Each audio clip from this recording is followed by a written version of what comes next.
আশ্চর্য ধরনের ধর্মগ্রন্থ। আমার বন্ধুরা, এই পৃথিবীর বুকে লক্ষ্য করে দেখুন, ভারতবর্ষের মাটিতে বিখ্যাত বিখ্যাত সুরকার যারা গান করে, যারা যুবক ভাই আমার এখানে বসে আছো, লক্ষ্য করে দেখো, তোমরা যে সমস্ত গায়কের গান শোনো, একটা কোন গায়কের গান, একটাই গান যদি সারাটা দিন ধরে কানের কাছে ঘ্যানের ঘ্যানের ঘ্যানের ঘ্যানের করে বাজানো যায়, বন্ধু আমার, বলুন তো সেই যুবক বিরক্ত হবে না? হবে না? প্রত্যেক নামাজের শুরুতে সূরা ফাতিহা আছে না নেই? কেউ কি বলেছে যে আজ পড়তে ভালো লাগছে না? কেউ বলেছে কি? আশ্চর্য ধর্মগ্রন্থ, যতই পড়বে ততই পড়ার মজা লাগবে। আবার একখানা করে অক্ষর পড়লে 10টা করে নাকি আছে না নেই? রাসূলুল্লাহ সাল্লাল্লাহু আলাইহি ওয়াসাল্লাম তিনি বলেছেন, মান কারা হারফাম মিন কিতাবিল্লাহি ফালাহু বিহি হাসানা ওয়াল হাসানাতু বিআশরি আমসালিহা। রাসূলুল্লাহ সাল্লাল্লাহু আলাইহি ওয়াসাল্লাম তিনি সুন্দর করে বলেন, আদম সন্তান শুনেরাও, আল্লাহর কোরআন থেকে একখানা অক্ষর যদি আল্লাহর কোরআন বান্দা পড়ে, ততক্ষণাৎ আল্লাহর পক্ষ থেকে তার আমল নামায় 10 খানা নেকি লিখে দেওয়া হয়। আবার আমার রাসূল সাল্লাল্লাহু আলাইহি ওয়াসাল্লাম তিনি বলেছেন, ইয়াজু আহাদুকুম মাইয়াকরা ফি লাইলাতিন তুলুদাল কোরআন। ও আমার সাথীরা, তোমরা শোনো, প্রতিদিন ঘুমাবার আগে 10 পারা করে কোরআন পড়বে, তারপরে ঘুমাবে। এটা সহজ না কঠিন? এটা কথা বলে, সহজ না কঠিন? খুবই কঠিন। মানে 10 পারা মানে 4.5 ঘন্টা 5 ঘন্টা, রাত শেষ নাকি? কথা বলেন, রাত শেষ। সাহাবীরা বললেন, হে আল্লাহর রাসূল, এটা আমাদের জন্য খুবই কঠিন, সম্ভব নয়। রাসূলুল্লাহ সাল্লাল্লাহু আলাইহি ওয়াসাল্লাম তিনি তখন বলছেন, আমার সাথীরা শুনে নাও, আল্লাহ রাব্বুল আলামিন তোমাদের সুবিধার্থে কোরআনে কারীমের মধ্যে এমন একখানা সূরা দিয়েছেন, আল্লাহর কোন বান্দা একটা বার যদি পড়ে ঘুমাতে পারে, তাহলে পরে তার আমল নামায় 10 পারা কোরআন পড়ার সম পরিমাণ নেকি লিখে দেওয়া হয়। বলুন তো বন্ধু আমার, সেই সূরার নাম কি? খুব বড় নাকি? 2 পাতা 4 পাতা? ছোট্ট একখানা সূরা বন্ধু আমার, ছোট্ট একখানা সূরা একবার পড়লে 10 পারা কোরআন সম পরিমাণ নেকি দেয় আল্লাহ রাব্বুল আলামিনের পক্ষ থেকে। এখন প্রশ্ন হচ্ছে যে কোরআনে কারীমের মধ্যে 113টা সূরা, এটা একদিকে রেখে দিন, 113টা সূরার মধ্যে আল্লাহ রাব্বুল আলামিন কোথাও জাহান্নামের কথা, কোথাও জান্নাতের কথা, কোথাও সুদের কথা, কোথাও মদের কথা, কোথাও দুনিয়ার কথা, কোথাও পরকালের কথা বলেছেন। ব্যতিক্রম একখানা সূরা, এই সূরার মধ্যে আল্লাহ রাব্বুল আলামিন অন্য কোনো আলোচনা নয়, শুধুমাত্র আল্লাহ রাব্বুল আলামিন কোরআনের ওই সূরার শুরু থেকে শেষ পর্যন্ত নিজের পরিচয়ের কথা সারা পৃথিবীর মানুষের কাছে খুলে খুলে বর্ণনা করেছেন। আল্লাহ রাব্বুল আলামিন প্রথমেই বলেছেন, আল্লাহ কজন? হে রাসূল আপনি বলুন, আল্লাহ এক। বিশ্বাস করেন তো নাকি? সর্বক্ষমতার মালিক যিনি, তিনি কে? বিশ্বাস করেন? জীবনের মালিক কে? মরণের মালিক? সন্তান দেওয়ার ক্ষমতা আছে কার? কোন বাবা পারে না? হুগলিতে যান তাহলে পড়ে দেখবেন, হুগলি পান্ডা বলে একটা জায়গা আছে, ওখানে দেখবেন খাসিলে আর ছেলে, ছেলে মানে খাসিতে ছেলে নাকি? চিন্তা করে দেখুন, সর্বক্ষমতার মালিক যিনি, তিনি কে? আল্লাহ। বিশ্বাস করেন তো?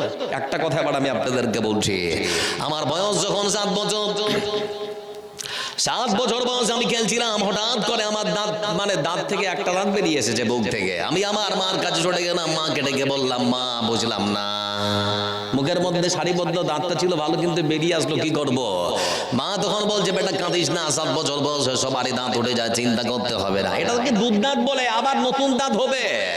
মা তখন বলছে, ওটা নিতে হবে। আমি বলছি, মা নিতে তো জানি না, কেমন করে নিতে হয়? মা তখন আমাকে ডেকে বললো, বেটা আমাদের বাড়ির চারিপাশে দেখতে শুরু করে দেয়, কোথায় ইঁদুরের গর্ত আছে, ওখানে দাঁতটা রেখে বল, ইঁদুর মামা আমার দাঁত তুমি নাও, তোমার দাঁত আমাকে দাও। আপনারা বলেছেন নাকি? বলেননি? দাঁত দেওয়ার ক্ষমতা আছে কার?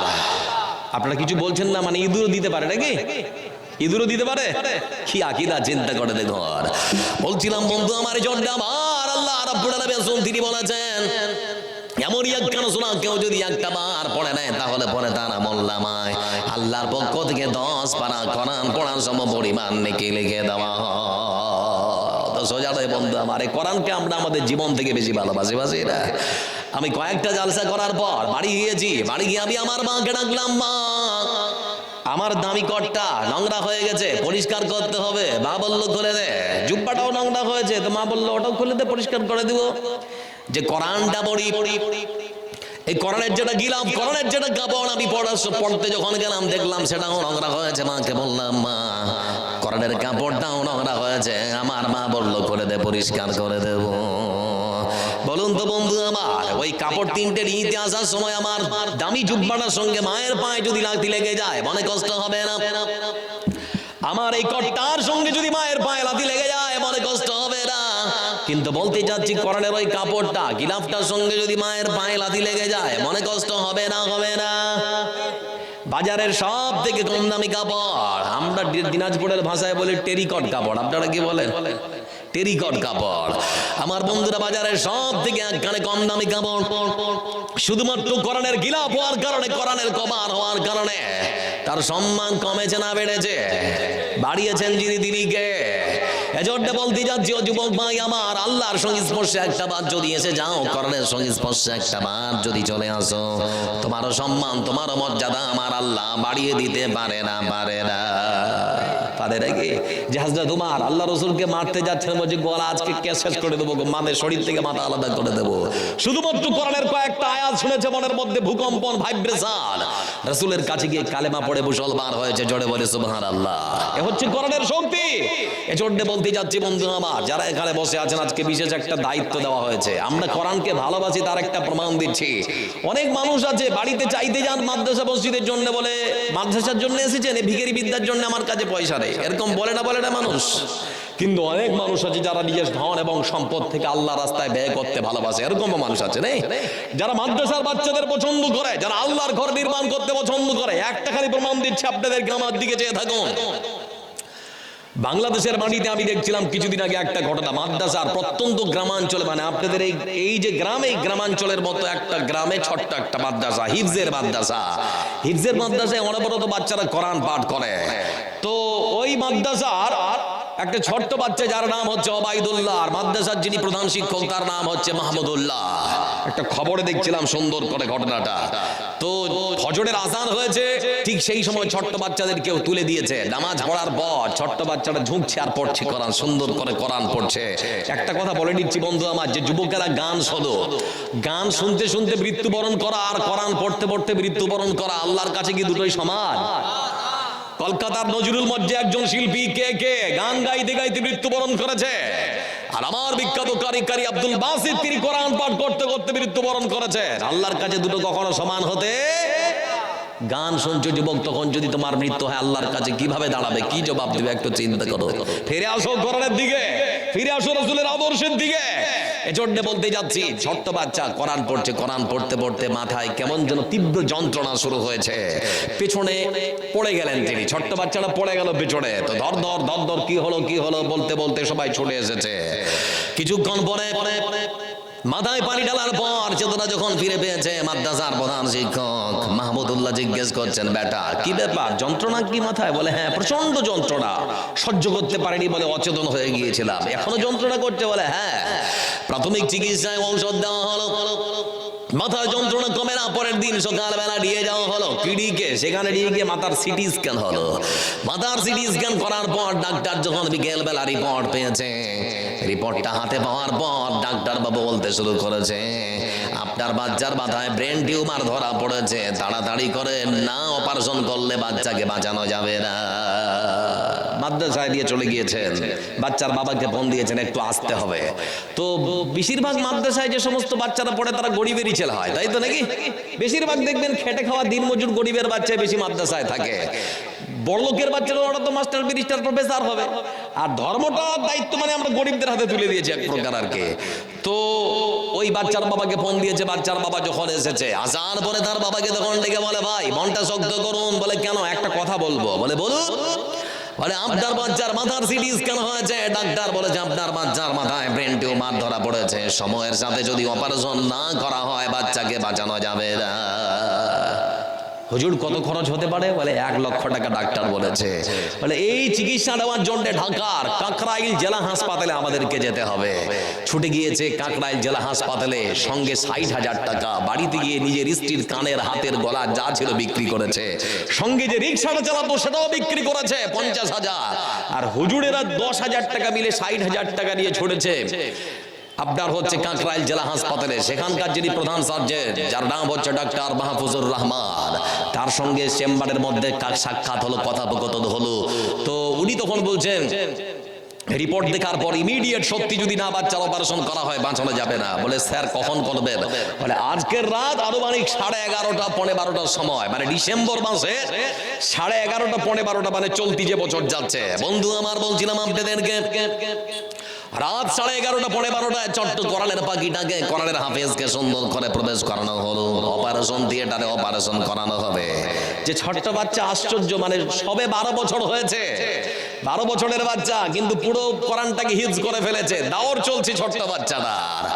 আবার বন্ধুরা এমন সময় দীর্ঘ 1 থেকে 1.5 ঘন্টা ধরে তার মাথার অপারেশন করা হলো, টিউমারটাকে বের করা হলো, সুন্দর করে সেলাই করা হলো মাথাটাকে। পরের দিন সকালবেলা যখন সুন্দর করে তাকে পাশের ঘরের বেডে দেওয়া হয়েছে, তো ডাক্তার এসে বলছে আপনার বাকি টাকাটা পেড করুন না, 2 দিন পরে আপনার ছুটি হবে। তো বলছে স্যার কত? বলে আপনারা 60,000 দিয়েছেন না, তো গরিব মানুষ বলে আমি 20,000 টাকা মাফ করেছি, আরো 20,000 টাকা লাগবে। পাশেই দাঁড়িয়ে থাকা হুজুর তখন বলছেন স্যার এত টাকা তো আমরা নিয়ে আসিনি, এই 60,000 টাকা অনেক কষ্ট করে জমা করেছিলাম, স্যার আপনার কাছে অনুরোধ আপনি আর 20,000 টাকা আমাদের কাছে চাইবেন না। বলে কেন? বলে দিতে পারবে না স্যার, খুবই গরিব মানুষ। আমার বন্ধুরা ঠিক সেই সময় ডাক্তারবাবু তখন বলছে এটা তো ঠিক হলো না।